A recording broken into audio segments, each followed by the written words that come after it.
नमस्कार.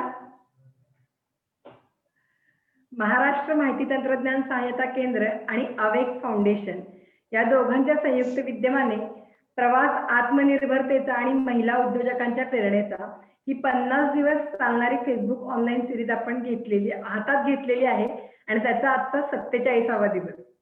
सर्वप्रथम तुम्हा सगळ्यांना मकर संक्रांतीच्या खूप खूप शुभेच्छा. रोज गुळाच्या गोडव्याप्रमाणे तिळा इतकी प्रगती तुमची होत राहो आणि सातत्यानं तुम्ही तुमच्या ध्येयपूर्तीच्या प्रवासात अग्रेसर राहो, हीच एक सदिच्छा आज मी व्यक्त करते आणि आपल्या आजच्या प्रवासाला सुरुवात करते. तुमच्या सगळ्यांचं मनपूर्वक स्वागत पुन्हा एकदा आपल्या आजच्या सेशनमध्ये. आणि आजच्या या 47व्या दिवशी आपल्या सोबत आहेत doctor Tanvi Randive madam. Madam, तुमचं मनपूर्वक स्वागत. थँक्यू. आणि डॉक्टर तन्वी रणदिवे या श्री विश्वरेखा आयुर्वेदिक चिकित्सालयाच्या फाउंडर आहेत. त्याचबरोबर आयुर्वेदिक क्षेत्रामध्ये आणि योगासनांमध्ये त्यांची मास्टरी आहे. तर त्यांचा हा आत्मनिर्भरतेचा प्रवास त्याला जाणून घेऊया त्यांच्यासोबतच. मॅडम, तुमची परवानगी असेल तर आपण मुलाखतीला सुरुवात करायची का? नक्कीच नक्कीच करा. Thank you so much ma'am. सुरुवातीला मी तुम्हाला अशी विनंती करेन की तुम्ही तुमची ओळख आपल्या ऑनलाईन मैत्रिणींना करून द्यावी. नक्कीच. सगळ्यात पहिल्यांदा तर तुम्हाला सगळ्यांना मकर संक्रांतीच्या खूप खूप शुभेच्छा. मी वैद्य तन्वी निखिल रणदिवे आणि गेल्या 6 वर्षापासून मी कोल्हापूरमध्ये आयुर्वेदिक प्रॅक्टिस करते आणि पंचकर्म केंद्र सुद्धा रन करते. माझ्या क्लिनिकच्या 2 शाखा आहेत, एक राजारामपुरीमध्ये आणि एक दुधाळीमध्ये म्हणजे रंकाळा स्टँडच्या जवळ. या दोन्ही ठिकाणी आम्ही आयुर्वेदिक पद्धतीने उपचारही करत असतो आणि पंचकर्मच्या थेरपीज देखील प्रोव्हाइड करत असतो.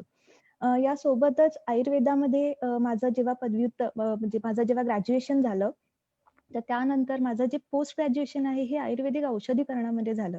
त्याच अनुषंगाने मी आयुर्वेदिक औषधीकरणाचं देखील एक छोटंसं प्रोडक्शन युनिट असं सुरू केलेलं आहे कोल्हापूरमध्येच.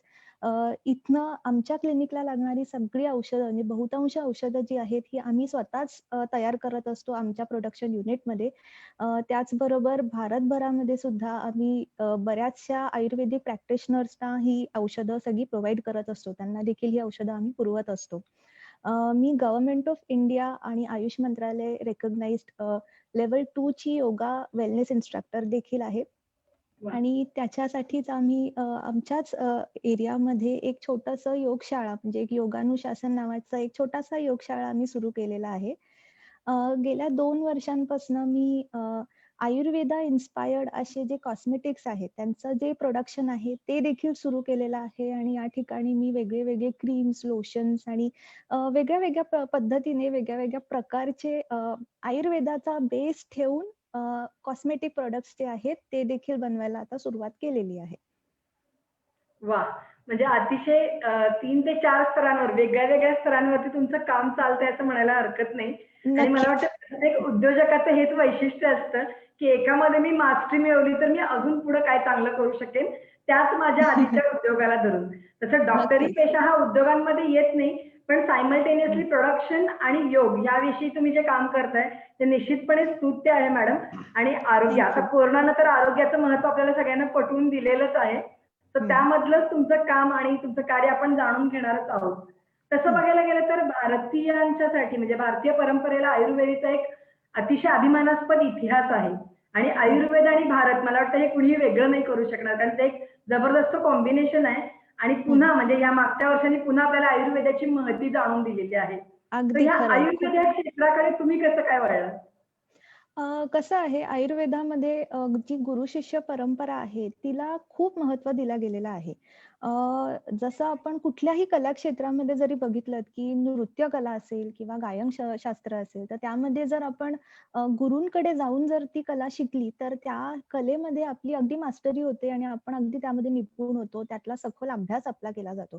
आणि काहीसं तसंच आयुर्वेदाबद्दलही आहे की जरी आपलं ग्रॅज्युएशन आयुर्वेदामध्ये आयुर्वेदाच्या क्षेत्रामध्ये झालं असलं तरी देखील जर आपण एखाद्या वैद्यांकडे आयुर्वेदाची प्रॅक्टिस करणाऱ्या अशा एखाद्या तज्ञ वैद्यांकडे जाऊन जर आपण आयुर्वेदाचं शिक्षण घेतलं, प्रॅक्टिकल जे नॉलेज असतं ते जर आपण मिळवलं तर आपल्या शास्त्राचा जो अभ्यास आहे हा अजून डीप होतो, अजून सखोल होतो आणि आपल्याला एक वेगळं पॉइंट ऑफ व्ह्यू त्या ठिकाणी मिळतं.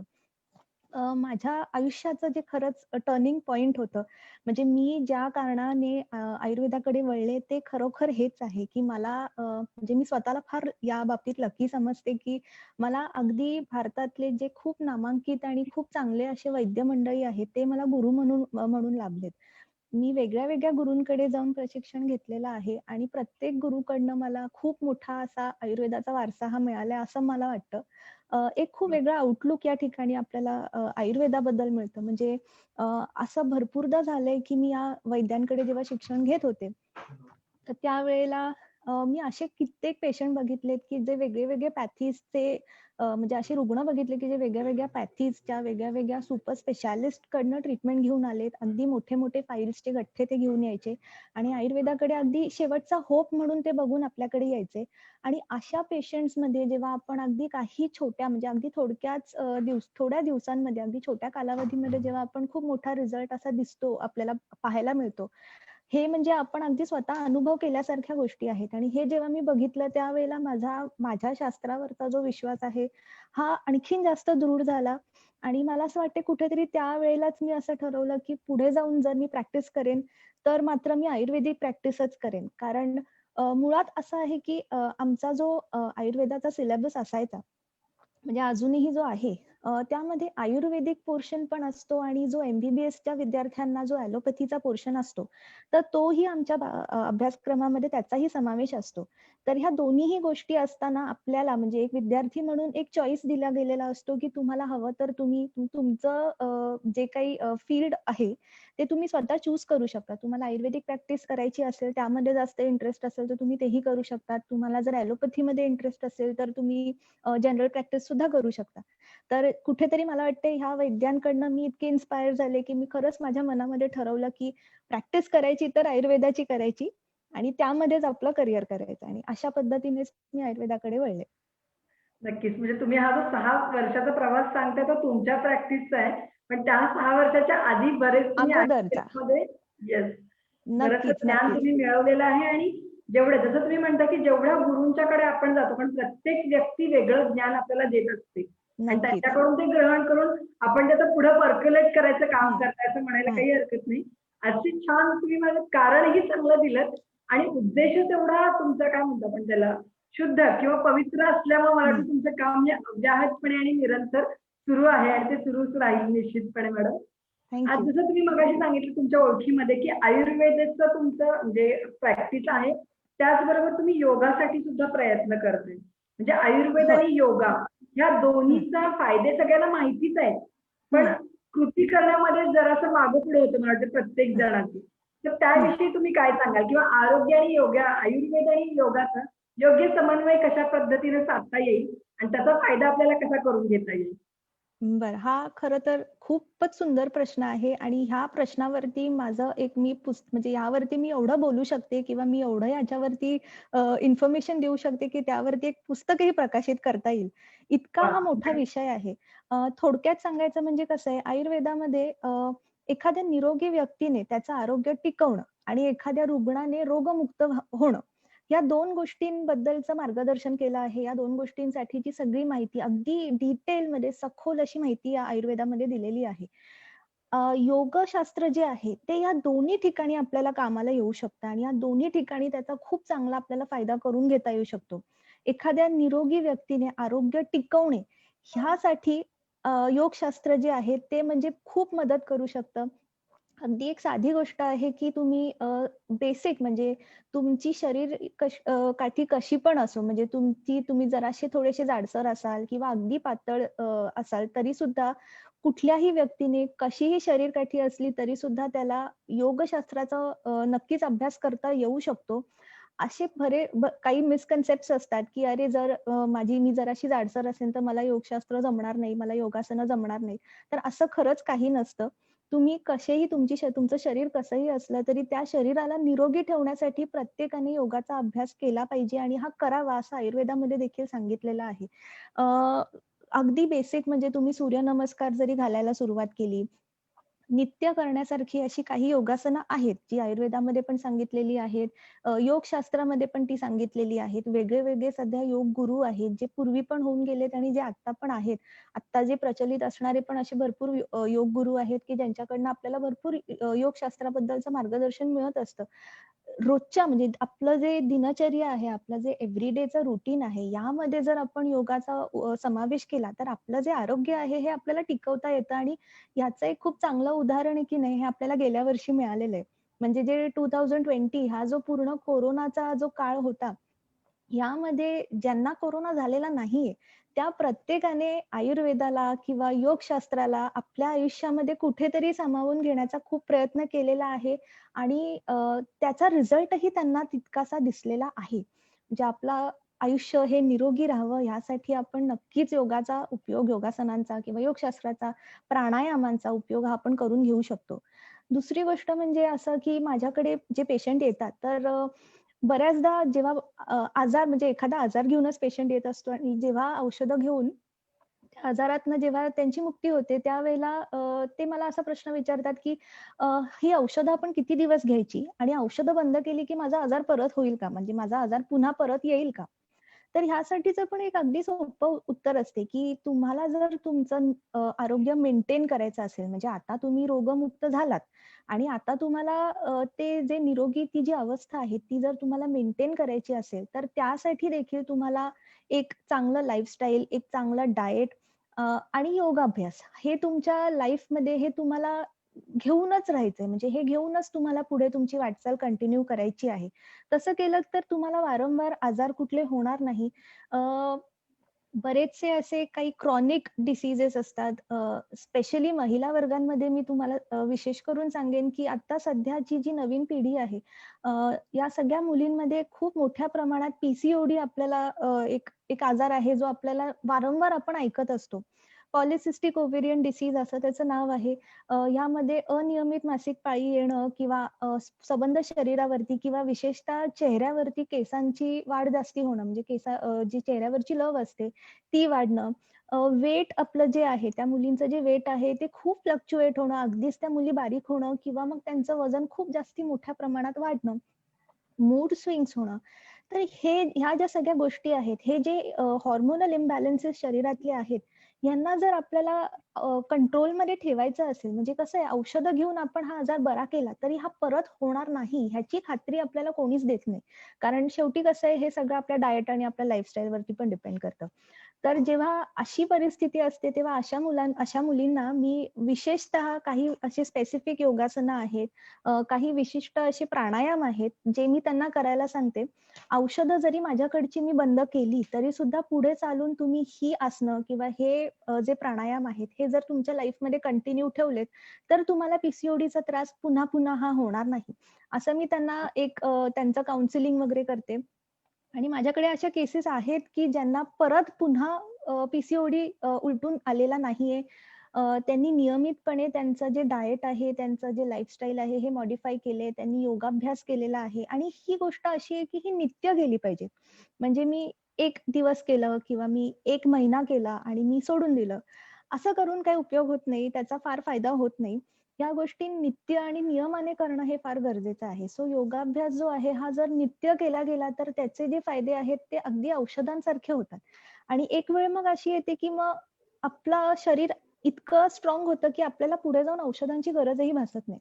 कारण आपल्याला वरच्यावर वारंवार असे कुठले आजार होत पण नाहीत.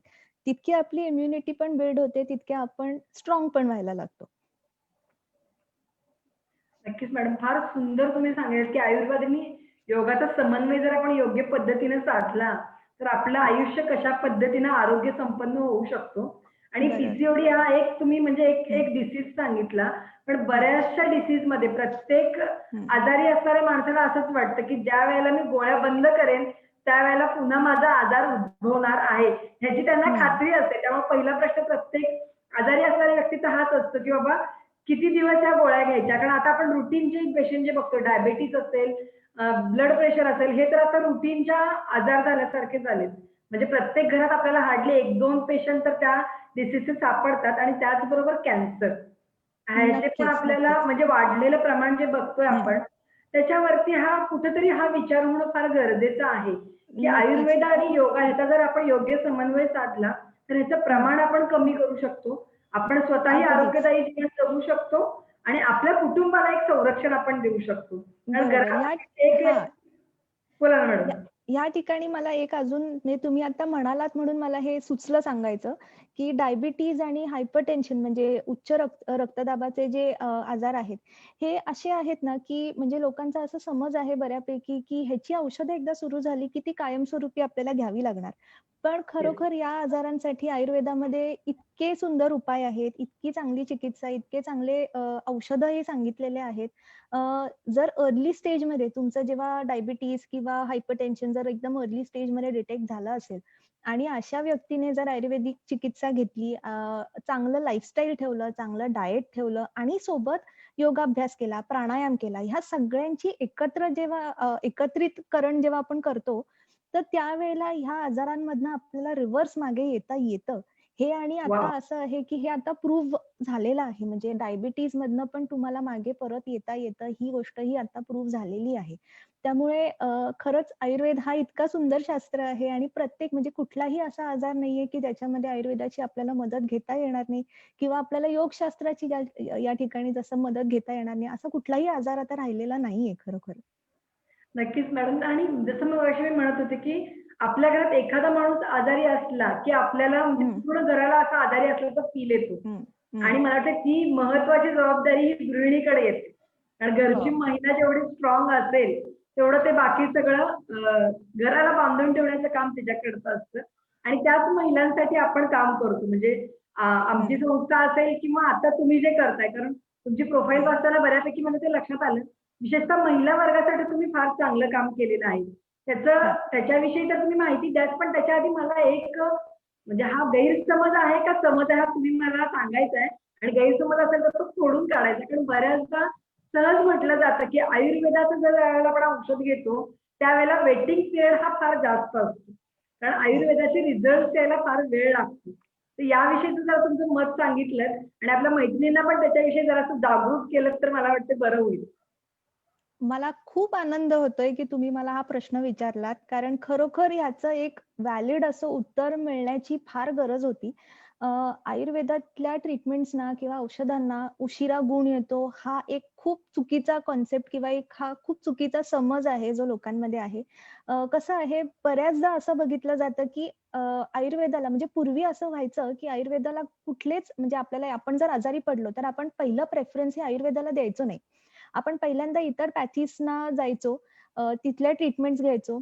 ते सगळं ट्रीटमेंट घेत असताना काय व्हायचं, की हा जो आपला मुळात जो आपल्याला झालेला आजार असायचा, हा क्रॉनिक व्हायचा. म्हणजे हा जुना व्हायचा आणि हा अगदी मुरलेला असा आपल्या शरीरामध्ये होऊन जायचा.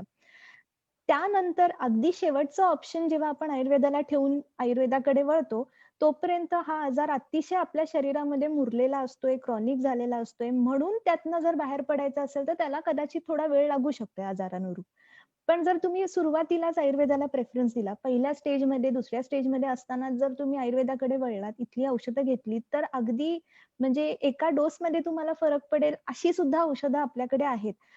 खरं तर मी वाह! स्वतः सुद्धा बऱ्यापैकी आयुर्वेदिक औषधच घेते. माझा कुठल्याही पॅथीला विरोध नाही, अजिबातच नाही. इनफॅक्ट मला असं वाटतं, की कुठल्याच पॅथीला विरोध करण्यात काही पॉइंट नाहीये. प्रत्येक पॅथीचं जे काही ध्येय आहे, जो उद्देश आहे, तो रुग्णसेवा हीच आहे आणि आपल्या रुग्णाला बरं वाटावं हेच प्रत्येक पॅथीचा शेवटी उद्देश असणार आहे.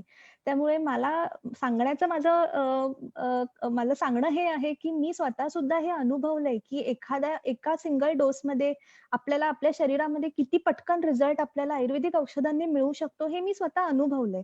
आणि जेव्हा मी स्वतः हे अनुभवून सांगते ना, तेव्हा मी ते जास्ती कॉन्फिडेंटली माझ्या पेशंटला पण मी समजून देऊ शकते किंवा तितक्या कॉन्फिडन्सनी मी त्यांना सुद्धा सांगू शकते, की एक डोस खा तुम्हाला बरं वाटणार आहे. तसं जेव्हा मी कॉन्फिडेंटली सांगते, तेव्हा त्यांना पण तेवढा त्या शास्त्रावरती विश्वास येतो. अजिबात असं नाहीये, की औषधांना उशिरा गुण येतो. शेवटी कसं आहे, तुमचा आजार कोणता आहे, ह्या गोष्टीवरती आपण भर द्यायला पाहिजे. आजार जर साधा असेल, सर्दी खोकला आहे किंवा जसं मी म्हटलं एखाद्या फर्स्ट स्टेज, अर्ली स्टेजमधला एखादा आजार असेल, तर त्यातनं आपल्याला लगेचच बाहेर पडता येतं. तो जर आजार आपला क्रॉनिक झाला, जितका तो जास्त क्रॉनिक तितका त्याला बरं करायला आपल्याला थोडा वेळ हा लागू शकतो. अगदी जे स्पाइनल डिसऑर्डर्स आहेत किंवा मणक्याचे जे विकार आहेत, हे जेव्हा खूप मुरतात, खूप जेव्हा जुने होतात, त्यावेळेला त्यातनं आपल्याला बरं करणं थोडं आपल्याला टाईम टेकिंग जातं पेशंटसाठी. पण ह्यातनं जर तुम्ही जस्ट आता एवढ्यातच डिटेक्ट झालंय आणि तुम्ही लगेचच आलायत आपल्याकडे दाखवायला, तर ह्यातनं बाहेर पडणं आपल्याला अगदी सहजच शक्य पण आहे आणि त्याला लागणारा जो कालावधी आहे तो पण अगदी कमी असतो. त्यामुळे रिझल्ट हा आयुर्वेदाला खूप चांगल्या पद्धतीने आणि खूप पटकन येतो. नक्कीच मॅडम. फार चांगल्या पद्धतीने तुम्ही याचं उत्तर दिलं असं म्हणायला हरकत नाही. आणि मला वाटतं इथे आपण थोडासा ट्रॅक असा बदलायला सांगायला पाहिजे सगळ्यांनाच, की डिटेक्ट झालं की पहिल्यांदा तुम्ही आयुर्वेद ट्राय करा. जर ते नाही नक्कीच. काम आलं तर मग दुसऱ्या पॅथीकडे तुम्ही वळू शकताय. हं. म्हणजे मी सांगू शकत नाही कारण मी डॉक्टर नाहीये. पण आयुर्वेदाचे रिझल्ट जर एवढे चांगले असतील तर सगळ्यात शेवटी वळण्यापेक्षा सगळ्यात आधी जर गेलं तर निश्चितपणे आपला वेळ, पैसा हं, आणि सगळ्यात हं. महत्त्वाचं मानसिक स्वास्थ्य टिकायला फार चांगलं होणार आहे. फार छान नक्कीच. सांगितलं मॅडम तुम्ही. हं, हं. आता जसं मगाशी मी तुम्हाला विचारत होते, की विशेषतः महिला वर्गासाठी तुमचं काम फार चांगलं आहे. त्या हं. कार्याविषयी तुम्ही माहिती द्या. कसं आहे आपल्या क्लिनिकमध्ये म्हणजे जो माझ्याकडे येणारा जो पेशंटचा जो एक ग्रुप आहे, त्याच्यामध्ये जास्तीत जास्त महिला वर्गांचा समावेश आहे आणि ह्या प्रत्येक वयोगटातील आहेत. म्हणजे अगदी वयात येणाऱ्या मुली पण आहेत, मिडल एज म्हणजे नुकत्याच लग्न झालेल्या अशा महिला पण आहेत, मेनोपॉझल एज ग्रुपमधल्या महिला पण आहेत आणि अगदी म्हणजे वयोवृद्ध असणाऱ्या अशा महिला पण आहेत. प्रत्येक वयोगटानुसार जे काही आजार आहेत, ज्या काही तक्रारी आहेत, ज्या काही त्यांच्या कंप्लेंट्स आहेत, ह्याच्यामध्ये खूपच फरक पडतो. म्हणजे अगदीच वयात येणाऱ्या मुली ज्या असतात त्यांच्यामध्ये जसं मी सांगितलं, की हॉर्मोनल इम्बॅलन्सेस असतात, पी सारखे आजार असतात. नुकतेच लग्न झालेले कपल्स असतील, तर त्यांना पाळीविषयी इतर काही तक्रारी असू शकतात किंवा इन्फर्टिलिटी असेल. मेनोपॉझल ज्या लेडीज आहेत त्यांच्या तक्रारी वेगळ्या असतात आणि वयोवृद्ध ज्या आहेत त्यांना म्हणजे सांधेदुखींपासून अगदी वेट गेन जास्त झालेलं आहे, अशा पद्धतीचे जे काही आजार आहेत, अशा वेगळ्या-वेगळ्या कंप्लेंट्स घेऊन येतात आणि ह्या प्रत्येक वयोगटासाठी आम्ही वेगळे-वेगळे वर्कशॉप्स किंवा वेगळ्या-वेगळ्या अ, पद्धतीने आम्हाला अवेअरनेस जितकं क्रिएट करता येईल, तितका आमचा कल जास्ती असतो. तितकं क्रिएट करण्याचा आम्ही खूप जास्ती प्रयत्न करत असतो. जिथे आणि जशी आम्हाला संधी मिळेल, तसं आम्ही प्रयत्न करतो, की ह्या विषयांबद्दल जास्तीत जास्त अवेअरनेस क्रिएट होईल. बऱ्याचदा असं बघायला मिळतं, की हा जो महिला वर्ग आहे, कुठल्याही वयोगटातला असो, त्यांच्यामध्ये एक एक संकोचवाली भावना असते, की त्यांना जो काही त्रास होतोय ना, पटकन ओपन होऊन त्या सांगत नाहीत. त्यामुळे ह्या विषयाबद्दल त्यांचे जे काही आजार आहेत, ह्याबद्दल त्यांच्यामध्ये अवेअरनेस क्रिएट करणं हे खूप गरजेचं आहे.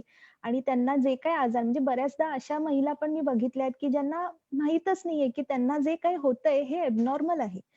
त्यांना हे इतक्या पूर्वीपासून होते, की त्यांना असं वाटतंय, की अरे हे सगळ्यांना होतंय आणि हेच नॉर्मल आहे. कारण त्या अशा काही कंप्लेंट्स असतात, की ज्या त्यांनी शेअर पण केल्या नसतात कोणाशीच कधी. तर मग अशा महिलांमध्ये सुद्धा ह्या गोष्टीबद्दल अवेअरनेस क्रिएट करणं हे खूप गरजेचं आहे आणि त्या अनुषंगाने आम्ही बरेचसे वर्कशॉप्स घेत असतो. काही अंगणवाडी सेविकांमार्फत गव्हर्नमेंट सोशल अवेअरनेस कॅम्पेन्स असे होत असतात. ज्या ठिकाणी गरोदर महिलांसाठी आयडियल डाएट कसा असावा, त्यांचं आहार-विहार म्हणजे त्यांचं जे इन जनरल त्यांचं लाईफस्टाईल आहे, त्यांचं कसं असलं पाहिजे.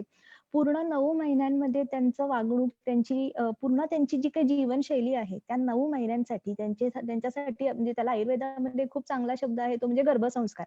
तर ह्याबद्दलची जी काही माहिती आहे, ही त्या महिलांना पुरवण्यासाठीचे जे काही छोटे-छोटे वर्कशॉप्स किंवा ज्या ज्या काही अशा लेक्चर्स वगैरे असायचे, तर ते आम्ही नेहमीच करत असतो आणि अशा अनुषंगाने आम्ही अवेअरनेस या ठिकाणी क्रिएट करण्याचा पूर्ण प्रयत्न करत असतो. सोबतच जसं आता मी म्हटलं, की गर्भसंस्कार, बीजसंस्कार या स्वरूपाचे जे आयुर्वेदामध्ये सांगितलेले ट्रीटमेंट्स आहेत, तर त्यांचा सुद्धा महिला वर्गांमध्ये खूप चांगला फायदा झालेला मी बघितलेला आहे. ज्या गरोदर महिला आहेत, त्यांना पूर्ण 9 महिने त्यांची स्वतःची काळजी त्यांनी कशी घेतली पाहिजे. म्हणजे अ, तुम्हाला आता मी सांगेन तर कदाचित हे पटेल, की म्हणजे बऱ्याचशा महिला अशा आहेत, की ज्यांच्या लाईफमध्ये सगळ्यात दुर्लक्षित व्यक्ती म्हणजे त्या स्वतः असतात. हो. म्हणजे त्या नक्कीच. अख्ख्या घराची काळजी करतील, अख्ख्या म्हणजे त्यांच्या पूर्ण कुटुंबाची काळजी करतील. पण सगळ्यात जास्त निग्लेक्टेड जर कोणी त्यांच्या लाईफमध्ये असेल, तर ते स्वतः असतात. तर त्यांच्या तब्येतीबद्दलची काही त्यांची म्हणजे जी काही माहिती आहे किंवा जे काही अवेअरनेस केलं पाहिजे त्यांच्या माइंडमध्ये क्रिएट, त्याचा आमचा पूर्ण प्रयत्न असतो. अशा गरोदर महिलांसाठी आमचे गर्भसंस्कारचे कॅम्प्स होतात. त्यानुसार त्यांच्या लाईफमध्ये काहीतरी एक चेंज करण्यासाठी, एक काहीतरी हेल्दी चेंजेस त्यांच्यामध्ये आणण्यासाठी, जेणेकरून त्यांच्या शरीरावरती त्याचा चांगला परिणाम होईल. होणाऱ्या बाळावरती पण त्याचा चांगला परिणाम होईल. या अनुषंगाने आम्ही बरीच लेक्चर्स आणि कॅम्पेन्स अशी आम्ही घेत असतो. वेगळ्या-वेगळ्या जसं मी म्हटलं वयोगटातील ज्या स्त्रिया आहेत, त्यांचे जे प्रॉब्लेम्स आहेत ते वेगळे-वेगळे असतात. त्यामुळे सीनियर सिटिझन्स ज्या आहेत त्यांच्यासाठी आमचे वेगळे म्हणजे त्यांच्यासाठी स्पेशली आम्ही असे घेतलेले वेगळे लेक्चर्स असतात. ज्या ठिकाणी फक्त फिमेल्स असतात, फक्त सगळ्या स्त्रिया असतात.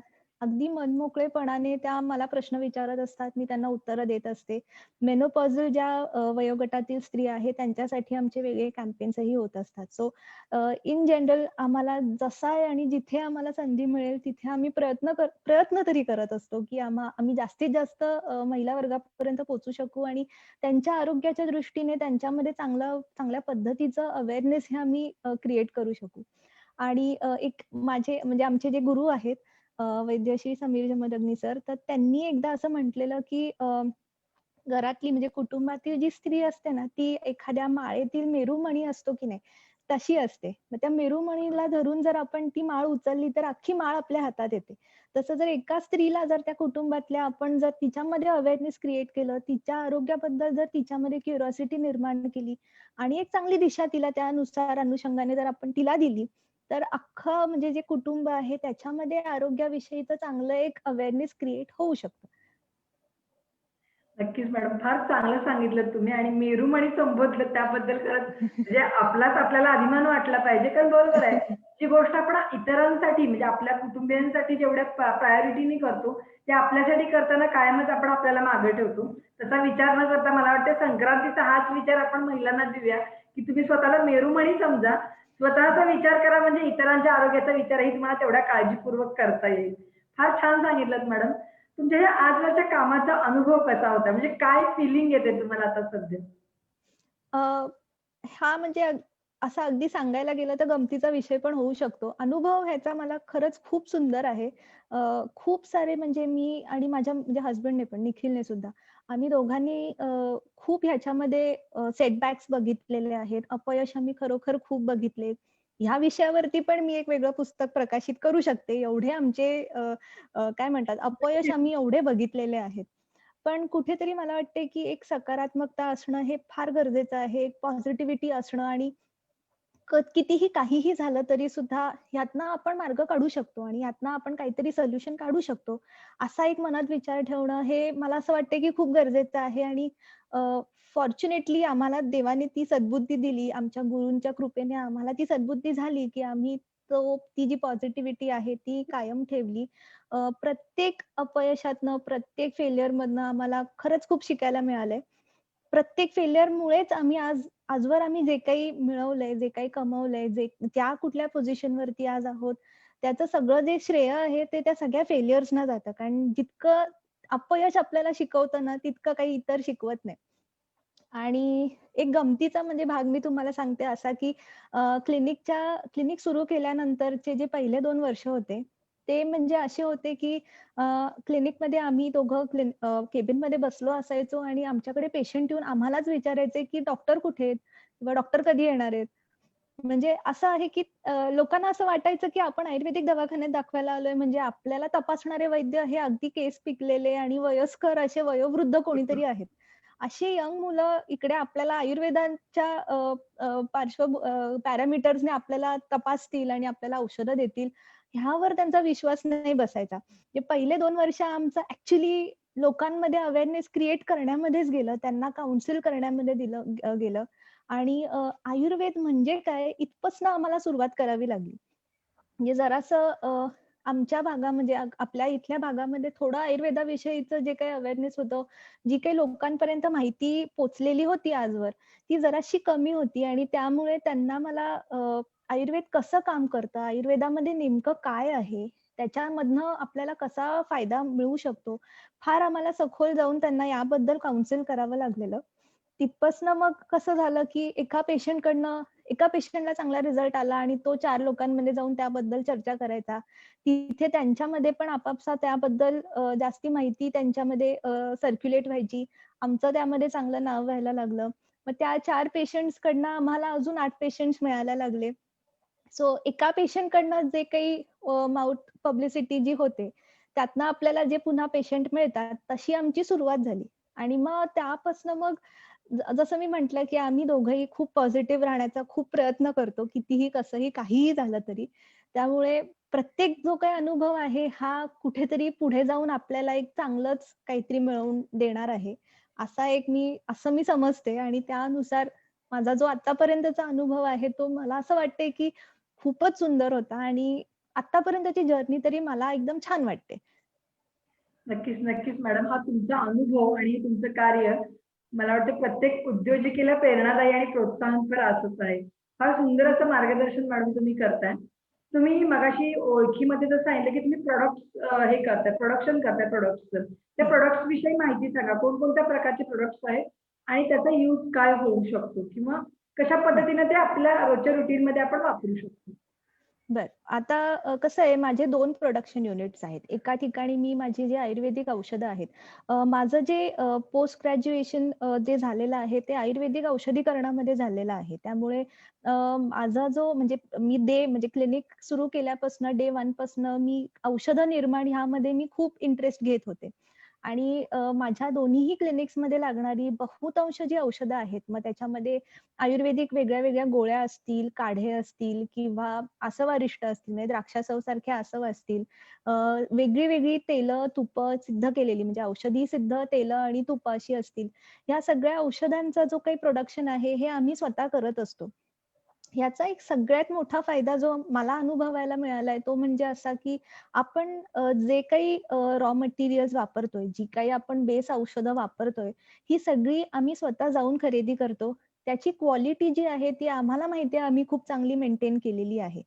इतर कोणी काहीतरी बनवलंय त्यापेक्षा आपण जेव्हा एखादी गोष्ट स्वतः बनवतो, तेव्हा त्या गोष्टीचं म्हणजे अगदी प्रत्येक स्टेप आपण बघितलेली असते. त्यामुळे आपला कॉन्फिडन्स खूप असतो त्या त्या प्रॉडक्टबद्दल, की हे प्रॉडक्ट नक्कीच चांगल्या दर्जाचं आहे. कारण मला माहिती आहे मी सगळे चांगले प्रॉडक्ट्स वापरलेत. मला माहिती आहे मी सगळे चांगले रॉ मटेरियल्स वापरलेत आणि मी सगळ्या जसं ग्रंथोक्त पद्धतीमध्ये जसं सांगितलेलं आहे, मी ते सगळं काही फॉलो करून ते बनवलेलं असते.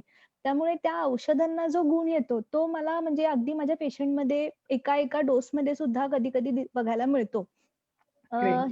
ह्याचा जो म्हणजे जो काही फायदा आहे, म्हणजे हे आता ॲक्चुअली कसं आहे आयुर्वेदामध्ये हे खूप प्रचलित आहे. असं म्हटलं आहे, की प्रत्येक आयुर्वेदिक जो डॉक्टर आहे, त्याचं एक स्वतःचं औषधीकरण असलं पाहिजे, किमान त्याच्या स्वतःच्या क्लिनिक पुरता तरी. असं आयुर्वेदामध्ये म्हटलेलं आहे. ह्याचं कारण असं आहे, की अ, आपल्याकडचं जे औषधीकरण आहे, हे जेव्हा आपल्या हातून जेव्हा होत असते, तेव्हा त्याची जी क्वालिटी आहे, त्याची जी ऑथेंटिसिटी आहे, ही खूप चांगल्या पद्धतीने मेंटेन होत असते. आणि त्याचा जो काही रिझल्ट आहे, हा आपल्याला पेशंटवरती अगदी ड्रास्टिकली असा बघायला मिळत असतो. त्यामुळे मी माझ्या दोन्ही क्लिनिकसाठी औषधं तर बनवतच असते. शिवाय अगदी भारतभरामध्ये जितके पण म्हणजे बरेचसे असे वैद्य आहेत, की जे इतर वैद्यांनी बनवलेली जी औषधं आहेत, ते त्यांच्या क्लिनिकमध्ये वापरणं प्रेफर करतात. आणि अशा काही भरपूर वैद्यांकडनं सुद्धा आम्हाला ऑर्डर्स असतात आणि त्यांना सुद्धा आम्ही ही औषधं पुरवत असतो. अ, दुसरा भाग असा आहे, की मी गेल्या 2 वर्षांपासून जसं म्हटलं, मी एक कॉस्मेटिक्सचं सुद्धा प्रोडक्शन सुरू केलेलं आहे. आणि ह्याचं वैशिष्ट्य असं आहे, की म्हणजे सुरुवात ह्याची अशी झालेली, की मी एक वर्कशॉप केला आणि त्या वर्कशॉप नंतर मला असं रिअलाईज झालं, की कॉस्मेटिक मेकिंगमध्ये आपण आयुर्वेदाचा एका खूप मोठ्या प्रमाणामध्ये इन्क्लुजन आपण करू शकतो. म्हणजे आयुर्वेदातली जी काही वेगळी-वेगळी सिद्ध केलेली तेलं आहेत किंवा तुपं आहेत किंवा काढे आहेत, यांचा उपयोग किंवा यांचा वापर आपण ह्या कॉस्मेटिक प्रॉडक्ट्समध्ये जर केला, तर तो आपल्या शरीरावरती आपल्याला नक्कीच चांगला फायदा दाखवणार आहे. याचं एक उदाहरण म्हणजे मी हळदीपासून एक क्रीम तयार केलेलं आहे, फेस क्रीम तयार केलेला आहे. मी रक्तचंदन, मी मंजिष्ठा असे जे काही द्रव्य आहेत, जे आपल्या त्वचेसाठी खूप चांगले आहेत, त्यांच्यापासून मी बॉडी लोशन, त्याच्यापासून मी फेस क्रीम्स किंवा फेस जेल्स असे तयार केलेले आहेत. माका असेल, भृंगराज असेल किंवा मेहंदी असेल अशा किंवा जास्वंद असेल यांच्यापासून मी केसांसाठी तेलच नव्हे तर मी शॅम्पूज आणि कंडिशनर सुद्धा तयार केलेले आहेत. पायांना भेगा पडतायत, तर त्याच्यासाठी मी आयुर्वेदातली सगळी व्रणरोपक म्हणजे जखमा बऱ्या करणाऱ्या सगळ्या औषधांपासून एक क्रीम सुद्धा तयार केलेला आहे. सो मला असं वाटतंय, की मी हे जे कॉस्मेटॉलॉजी आहे, यामध्ये खूप मोठ्या प्रमाणात आयुर्वेदाला मिसळून आयुर्वेदिक पद्धतीने ही सगळी जी कॉस्मेटिक्सची रेंज आहे, ही बनवण्याचा मी एक प्रयत्न केलेला आहे. आणि ह्याचा जो फायदा आहे हा आपल्याला दिसून येतो. म्हणजे अगदी ठळकपणे आपल्याला पेशंटवरती किंवा पेशंट पण नाही आपले इतर म्हणजे एखादी निरोगी व्यक्ती आहे आणि तिला फेस क्रीम हवंय आणि तिने माझं हे म्हणजे या रेंजमधलं एखादं क्रीम वापरून बघितलं, तर त्यांना या म्हणजे क्रीमचा खूप चांगला फायदा झालेला आपल्याला दिसून येऊ शकतो. आणि शिवाय कसं आहे, की आम्ही प्रत्येकाचं जे काही स्किन टोन आहे, प्रत्येकाच्या ज्या काही तक्रारी आहेत, त्यानुसार त्यांना वेगळे-वेगळे प्रॉडक्ट्स आम्ही रेकमेंडही करतो आणि त्याचा मग त्यांना जास्ती चांगला फायदा होतो. नक्कीच. आयुर्वेद आणि सौंदर्य यांचं चांगलं कॉम्बिनेशन मला वाटतं मॅडम तुम्ही आता देत आहात सगळ्या आपल्या कोल्हापूरच्या महिलांना तरी आणि ते महाराष्ट्रभर कसं देता येईल ते आपण निश्चितपणे याच्यावरती विचार करू आणि निर्णय घेऊ. त्या विषयाकडे येत असतानाच आता मला तुम्हाला विचारायचं जसं तुम्ही या क्षेत्रामध्ये वेगळ्या-वेगळ्या स्तरावरती काम करताय, तसं एका महिला उद्योजकेला तिच्या पर्टिक्युलर क्षेत्रामध्ये यशस्वी होण्यासाठी काय केलं पाहिजे किंवा कशाची आवश्यकता आहे? अ, कसं आहे मला असं वाटतं म्हणजे हे माझं वैयक्तिक मत आहे, की कुठली एक अशी गोष्ट नाहीये, की जिची गरज आहे. एक ग्रुप ऑफ क्वालिटीज आहेत, की ज्या एकत्र करून आपल्याला यश गाठायचं आहे. मग यामध्ये आपली जिद्द आली, आपली चिकाटी आली आणि एखादी नवीन गोष्ट शिकण्याची तयारी, आपल्या मनाची तयारी तशी हवी. सगळ्यात महत्त्वाचं मला वाटतं, की कष्ट करण्याची तयारी ही आपल्यामध्ये म्हणजे तुम्हाला कुठल्याही क्षेत्रातला, कुठल्याही स्वरूपाचा बिझनेस करायचा असेल, तर त्यासाठी कष्ट करण्याची तुमची तयारी ही तुम्हाला तुमच्या मनाशी म्हणजे तुम्हाला असलीच पाहिजे ती. अ, असं बऱ्याचदा आपल्याला बघायला मिळतं, की एखाद्या व्यक्तीला आपण एखाद्या सक्सेसफुल व्यक्तीला, उद्योजकेला आपण बघतो आणि आपल्याला फक्त तो त्या काळातला, त्या पिरियडमधला त्यांचा सक्सेस दिसतो.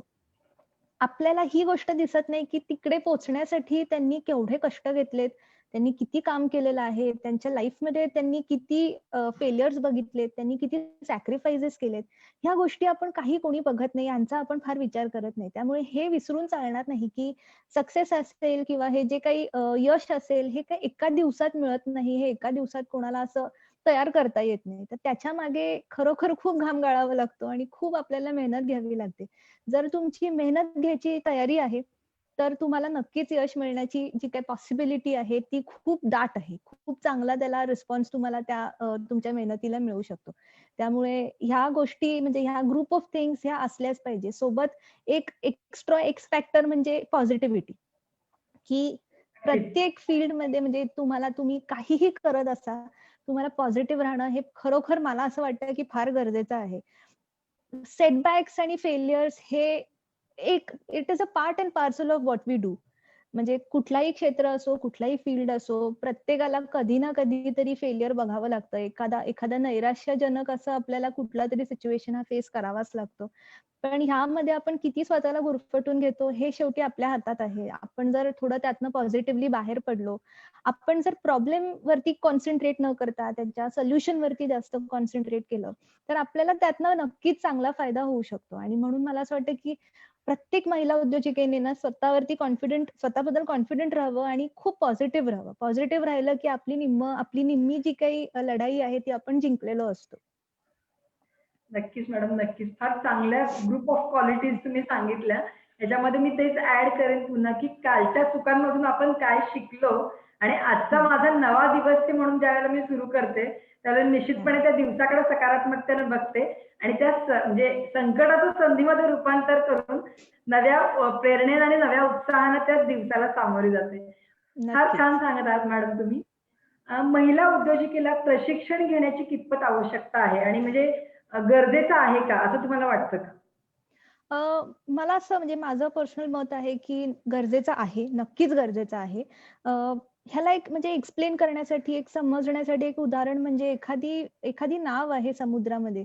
तिला जर किनाऱ्यापर्यंत जायचं असेल, तर तिला ती दिशा मिळाली पाहिजे, जी किनाऱ्यापर्यंत पोहोचवेल. ती दिशा जर तिला मिळाली नाही, तर ती नाव त्या समुद्रामध्ये अशीच भटकत राहते इतरत्र. त्यामुळे ही जी दिशा जी आहे ना, ही आपल्याला या प्रशिक्षणातनं मिळते आणि ही नक्कीच मला असं वाटतं फायद्याची ठरते. कधीही म्हणजे कुठलाही शिक्षण, कुठल्याही पद्धतीचं जे शिक्षण आहे ना, हे मला असं वाटतं कधीच वाया जात नाही. कुठलंही प्रशिक्षण हे वाया जाणार नाही. त्यातनं तुम्हाला काहीतरी चांगलं शिकायलाच मिळू शकतंय आणि त्यातनं कुठल्यातरी पद्धतीने नक्कीच इम्प्रूव्ह होणार आहात. कसं आहे, प्रत्येक आता म्हणजे कुठलाही तुमचा प्रोफेशन असो, कुठलंही तुमचं क्षेत्र असो, तुमचा जो कस्टमर आहे, तो कस्टमर तुमच्याकडनं एक प्रोफेशनॅलिझम पण एक्सपेक्ट करत असतो. सोबतच त्या प्रॉडक्टसाठी तुम्ही जे काही ज्या कुठल्या प्रॉडक्टचं तुम्ही विक्री करत आहात, त्यामध्ये त्यांना पर्सनल टच सुद्धा एक हवा असतो. ते जे पर्सनल टच आहे हा शेवटी आपल्या हातात आहे. पण जे काही प्रोफेशनॅलिझम आहे, हे मला असं वाटते, की आपल्याला या प्रशिक्षणांमधनं वेगळे-वेगळे हे जे मार्ग सध्या आहेत अवेलेबल कुठल्या वेगळ्या-वेगळ्या प्लॅटफॉर्म्सवरती, तिथनं आपल्याला नक्कीच हे मिळतं. अ, कसं आहे म्हणजे शिकणं हे कधीच वाया जात नाही जसं मी म्हटलं. आणि आत्ताचा काळ हा इतका डिजिटल झालेला आहे. सध्या इंटरनेटवरती आपल्याला अशी कुठलीच गोष्ट नाही, की जी शिकायला मिळणार नाही. त्यामुळे म्हणजे कुठल्याही मार्गाने असो, कुठल्याही पद्धतीने असो, तुम्ही अभ्यास त्या विषयाचा करणं हे फार गरजेचं आहे. म्हणजे तुम्हाला जिथनं कुठनं अवेलेबल होईल तिथनं तुम्ही तो अभ्यास करा, तिथनं तुम्ही माहिती घ्या, तितक्या लोकांशी तुम्ही चर्चा करा. जितकं तुम्ही जास्त ह्याबद्दलची माहिती मिळवाल, जितकं नॉलेज तुम्ही याबद्दल गेन कराल, तितकं तुम्हाला त्याचा जास्ती पुढे जाऊन फायदा होणार आहे. ते कधीच वाया जाणार नाहीये. नक्कीच मॅडम. तुम्ही ज्यावेळेला म्हणत होता त्यावेळेला मला माझ्या मम्मीची आठवण येत होती. कारण ज्यावेळेला आम्ही म्हणजे आमच्या कॉलेज डेजमध्ये, स्कूल डेजमध्ये काहीतरी नवीन शिकायला नाही म्हणायचं ना, तर म्हणजे आमचा प्रश्न असायचा, "हे कशासाठी शिकायचंय? शाळा शिकतोय ना, मग पुढचं पुढं बघून का?" त्यावेळेला आपली एक लिमिटेड दृष्टी असते. पण त्यावेळेला बरोबर. मम्मी माझी सातत्यानं म्हणायची, "अगं, कुठलं शिक्षण किंवा कुठलं कौशल्य, स्किल कधी पुढे उपयोगाला येईल सांगता येत नाही. तर प्रत्येक अगदी शिक्षण बरोबर. हे घेत राहायचं. आयुष्य तुम्हाला नक्कीच संधी देतं त्या कौशल्याचं व्यवसायात रूपांतर करण्यासाठी." मला फार म्हणजे आठवण झाली इथे म्हणून सांगावंसं वाटलं. फार छान नक्कीच. सांगितलं मॅडम तुम्ही. आणि मला थँक यू. याला धरूनच हे सांगायचं आहे आपल्या सगळ्या महिला उद्योजकांना किंवा ज्यांना उद्योजिका व्हायचंय त्यांना, की महाराष्ट्र माहिती तंत्रज्ञान सहायता केंद्र आणि अवेक फाउंडेशन या दोघांचे संयुक्त विद्याने 1K वी 1000 महिला उद्योजिका घडवण्याचा प्रोजेक्ट आपण 12 तारखेला स्वामी विवेकानंद जयंती आणि राजमाता जिजाऊ यांच्या जयंतीच्या निमित्तानं त्याचं ऑफिशियल लॉन्च केलेलं आहे. आणि त्या प्रोजेक्टला आपल्याला सुरुवात झालेली आहे. त्या प्रोजेक्टचा सगळ्यात महत्वाचा उद्देश हाच आहे, की महिलांनी उद्योजिका म्हणून घडलंच पाहिजे. म्हणजे सुरुवात तर केलीच पाहिजे. पण फक्त सुरुवात करून न थांबता सातत्याने 1000 दिवस म्हणजे 3 वर्ष आपण त्यांना मार्गदर्शन, प्रशिक्षण आणि हँड होल्डिंग देणार आहोत. कोणत्याही व्यवसायामध्ये येणाऱ्या बारीक-सारीक अडचणींवरती आपण त्यांना मार्गदर्शन करणार आहोत आणि तो व्यवसाय उभा करण्यासाठी आपण सातत्याने त्यांच्या सोबत असणार आहोत. आणि त्याचे मेंबरशिप हे ओपन झालेले आहेत. तर मी सगळ्यांना अशी विनंती करते, की कमेंटमध्ये दिलेल्या Google फॉर्मला क्लिक करून तुमची माहिती भरून 1KBला जॉइन व्हा आणि तुमचं उद्योजिका होण्याचं स्वप्न किंवा व्यवसाय वाढवण्याचं स्वप्न आमच्यासोबत पूर्ण करा. निश्चितच मला वाटतं सगळ्या महिलांना त्याची गरज आहे आणि आपण सोबत चांगल्या पद्धतीने काम करू असा विश्वास मला या ठिकाणी वाटतो. अतिशय छान चर्चा आणि मार्गदर्शन सुरू असताना वेळेची मर्यादा मॅडम आपल्याला पाळावी लागते. तो सगळ्यात नक्कीच. शेवटचा आणि आपल्या उद्योजकांचा आवडता प्रश्न म्हणजे तुम्ही आपल्या महिला उद्योजकांना काय संदेश द्याल? माझ्याकडे ना बोलण्यासाठी खरंच खूप आहे. म्हणजे मला वेळ खरं बऱ्यापैकी कमी पडतो प्रत्येक वेळेला. संदेश माझा असाच आहे, की तुम्ही खरंच पॉझिटिव्ह राहा. तुम्ही कुठल्याही क्षेत्रामध्ये जरी असाल काम करत, तरी तुम्ही घाबरू नका. रिस्क घेण्याची एक थोडीशी म्हणजे प्रत्येकामध्ये थोडा संकोच असतो. रिस्क घेण्याची काय म्हणतात तयारी नसते लोकांची. थोडीशी रिस्क घ्या. कधीतरी आपल्याला म्हणजे कधीतरी पुढचं एक पाऊल टाकायचं असतं. ती पहिली जी स्टेप असते की नाही, ती टाका तुम्ही, बिनधास्त टाका. जरी त्यातनं अपयश आलं तरी घाबरू नका. तुम्ही तितक्याच पॉझिटिव्हिटीने पुन्हा त्यामध्ये पडा, पुन्हा त्यामध्ये प्रयत्न करा आणि तुम्ही जी काही फील्ड निवडलेली आहे, शक्यतो ती फील्ड अशी निवडा, की ज्यामध्ये तुम्हाला मनापासून इंटरेस्ट आहे. जर जसं मॅडम म्हणाल्या तुम्हाला 3 वर्ष जर म्हणजे 1000 डेजचं जर तुम्हाला टार्गेट आहे. खरं तर त्याहूनही मोठं त्याच्याही पुढचं टार्गेट असलं पाहिजे. पण जर तुम्हाला आयुष्यभर एखादं काम करायचं आहे, तर त्या कामामध्ये तुमचं खरोखर मनापासून इंटरेस्ट असणं आणि तुम्हाला ते काम आवडणं हे खरंच गरजेचं आहे. उगाच आपलं कोणी आपल्याला सांगतंय आणि आपण ते करायला लागलोय, असं जर आपण केलं तर त्यामध्ये टिकून राहणं आपल्यासाठी पर्सनली थोडंसं जड आपल्याला जाऊ शकतं. त्यामुळे तुम्ही असा एखादा व्यवसाय निवडा ज्याच्यामध्ये तुम्हाला खरंच इंटरेस्ट आहे, जे तुम्ही आयुष्यभर पुढे जाऊन मोठ्या म्हणजे पुढच्या वाटचालीमध्ये जे तुम्ही स्वतःसोबत घेऊन जाऊ शकाल.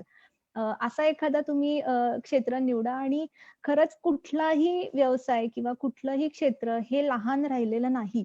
म्हणजे कुठलाही म्हणजे असं पूर्वीच्या काळी होतं, की फक्त डॉक्टरी आणि फक्त इंजिनिअर्स हे म्हणजे फक्त सक्सेसफुल व्यावसायिक आहेत किंवा हे फक्त सक्सेसफुल लोकं आहेत. असा आता हा तो काळ नाही अजिबात. आता म्हणजे असं आहे, की तुम्हाला जे काही आवडते ते जर तुम्ही मनापासून करत असाल आणि तुम्ही मनापासून ते कंप्लीशन पर्यंत जर नेण्यासाठी प्रयत्न करत असाल, तर ते तसं घडणार आणि त्यामध्ये तुम्हाला नक्कीच यश मिळणार. त्यामुळे तुम्ही फील्ड ही अशी चूज करा, की ज्यामध्ये तुम्ही पुढेपर्यंत तुम्ही सर्व्हाईव्ह करू शकाल. जे करायला तुम्हाला मजा येईल आणि जर तुम्हाला त्या कामामध्ये मजा आली ना, तर ते काम हे काम राहत नाही. हे मी तुम्हाला माझ्या अनुभवावरून सांगते, की आता माझं काम हे माझ्यासाठी फार काम असं म्हणून नसतं. मला खरोखर मनापासून आवडतंय ते म्हणून ते करताना मला अतिशय मजाही येते. नक्कीच मॅडम. फार छान संदेश तुम्ही आपल्या सगळ्या मैत्रिणींना दिलात. आजचा हा कार्यक्रम संक्रांती निमित्तच म्हणायला पाहिजे, कारण संक्रांत हं. विशेष पण आहे. महिला, आरोग्य, आयुर्वेद या सगळ्याचा सुरेख संगम आपण साधला. तो कसा वाटला हे मला कमेंटमध्ये सांगायला प्लीज विसरू नका. तन्वी मॅडम, तुम्ही आलात आणि अतिशय सुंदर असं मार्गदर्शन केलं, त्याबद्दल तुमचे मनःपूर्वक आभार. आणि आपल्या सगळ्या ऑनलाईन मैत्रिणींचे सुद्धा मनःपूर्वक आभार. Thank so much ma'am. Thank you.